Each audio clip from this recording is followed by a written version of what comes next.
Hello, this is Mahendra Didia. This submodule is incorporated in the book on liquid formulation. We will characterize formulation and composition in several submodules. The theme of the second submodule is auxiliary agents used in emulsions. Auxiliary agents are required in emulsion to control, for example, rheology and viscosity, stability through electrolytes, pH and buffering agents to provide stability of active ingredients, preservations, and organoleptic properties such as color and fragrance for cosmetics and taste in pharmaceuticals.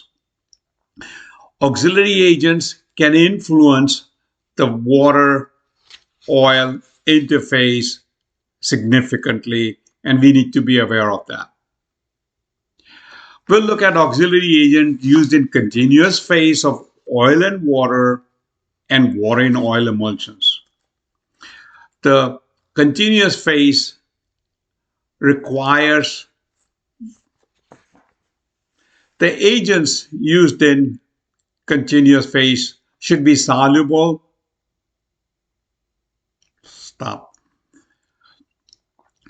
Generally, auxiliary agents are soluble in water for oil and water emulsion, and these agents are miscible in oil in water in oil emulsions.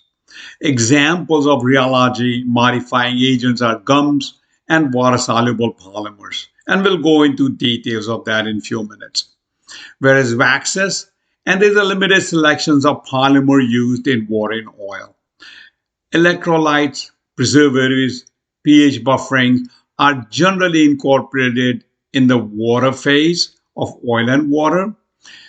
They are generally not incorporated in the oil phase, though they may be included in the globule phase, i.e. water phase of water and oil emulsion.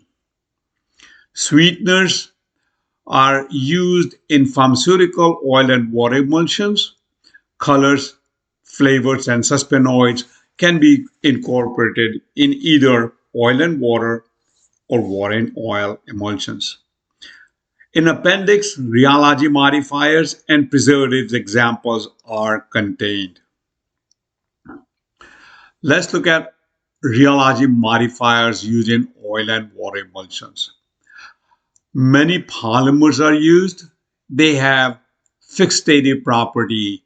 That means it will hold the emulsion in its state with polymers,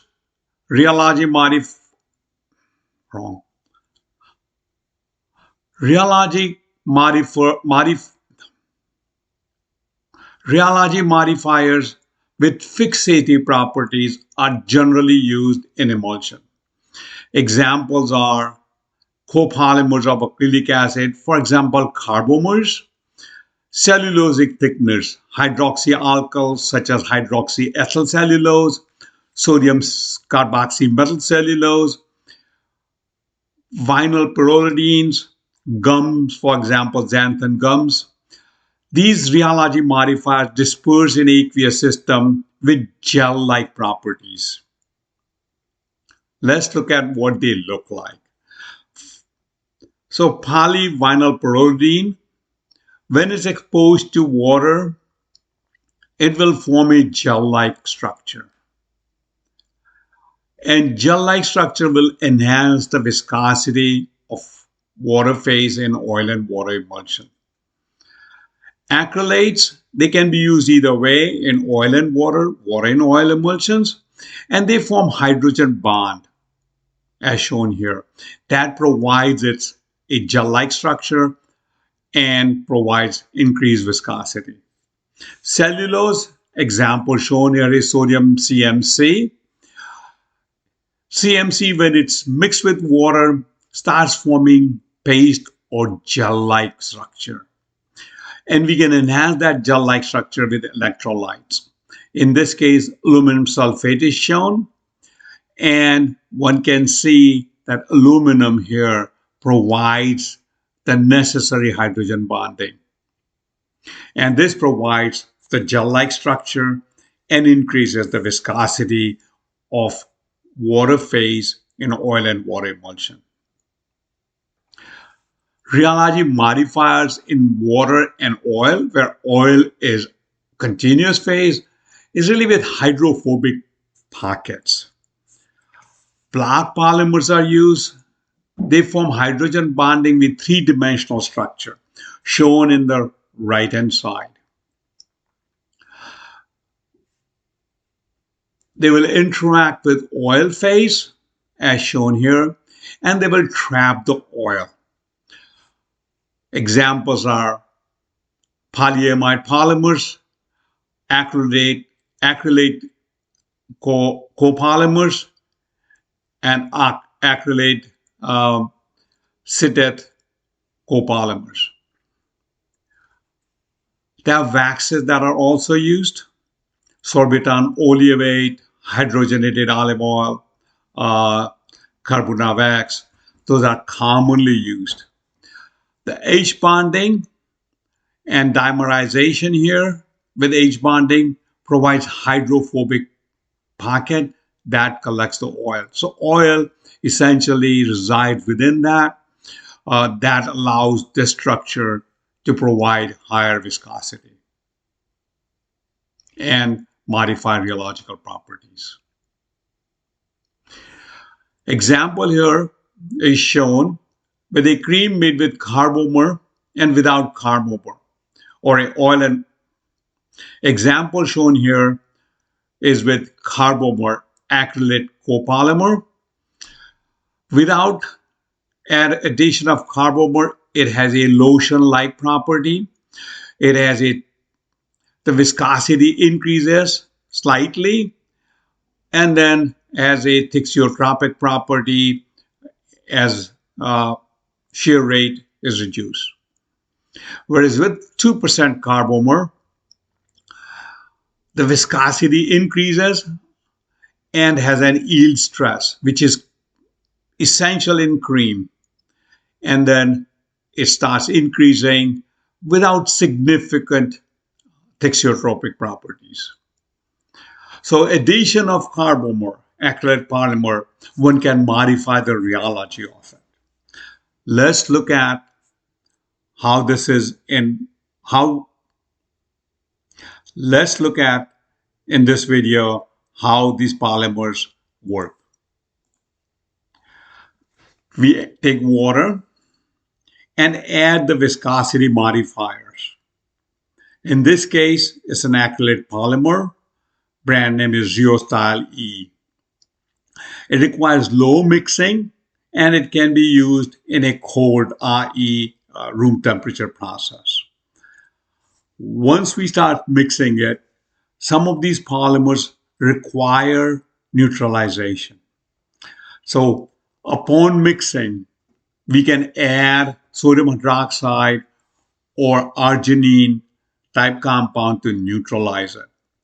pH for this particular polymer should be greater than 6.5. And it would show solubilization of the polymer, as you can see in this video. Once the polymer is dissolved, i.e. we can add oils, different types of oils can be used, and it can be added relatively fast. And you can see the emulsion formation, early portion of the emulsion formation, followed by addition of polymers, pH adjustment, flavoring can be done. So simple blade mixing, low shear rate emulsion can be made with such an excipient. Preservatives.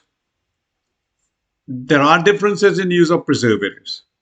Oil and water emulsion generally have a large portion of water, and they should be protected against microbial growth with preservative added to the aqueous phase.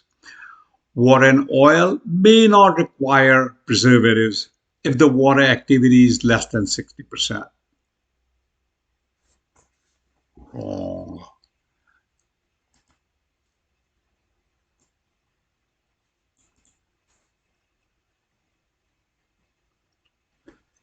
Preservatives. Oil and water emulsion should be protected against microbial growth with preservatives added to the aqueous phase. Water in oil may not require preservative when the water activity is less than 60%.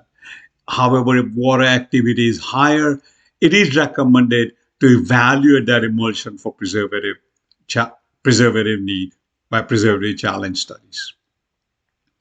Common preservatives are parabens, urea derivatives, hydantoins, benzalkonium chloride, especially in ophthalmic emulsions, and bromonitropropane-diol anionic preservatives. Oil and water emulsion should be protected against microbial growth with preservatives added to the aqueous phase. Water and oil may not require preservative when the activity is less than 60%. Some of the common preservatives are used, such as parabens, urea compounds, hydantoins, benzalkonium chloride. Appendix has a list of preservatives that are used in emulsion formulations. Suspenoids. Many cosmetic formulations contain pigments dispersed in oil with high viscosity formulation. They provide the shininess, pearlescence, and several of these pigments as well as mineral oxide that can be used with variety of colors. These require higher viscosity, and we'll see again in this video. So Rheostal 85 is used. Again, this is a gel-like structure, as you can see, and surfactants are added. It becomes clearer product.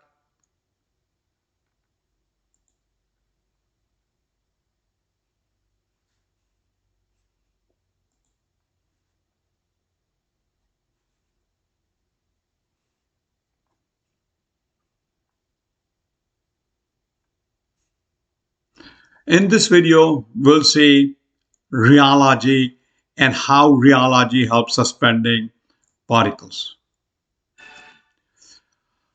So again, acrylic polymer is used. You can see the gel-like formation, and surfactants are added. And the solution in this case is shown as clear so that one can visualize the particles itself. Additional surfactant, cationic polymers, fragrances can be added with this kind of mixtures. And once we add the particles, it starts suspending. Suspension is thickened and is clear.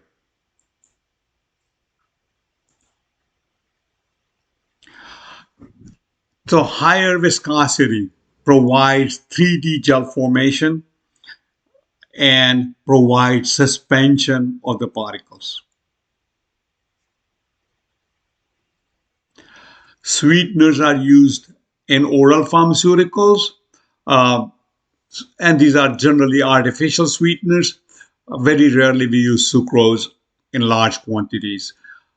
Acesulfame, aspartames are most commonly used, and sweeteners are used in pharmaceutical which are given orally, and most of them are non-sugar based or synthetic.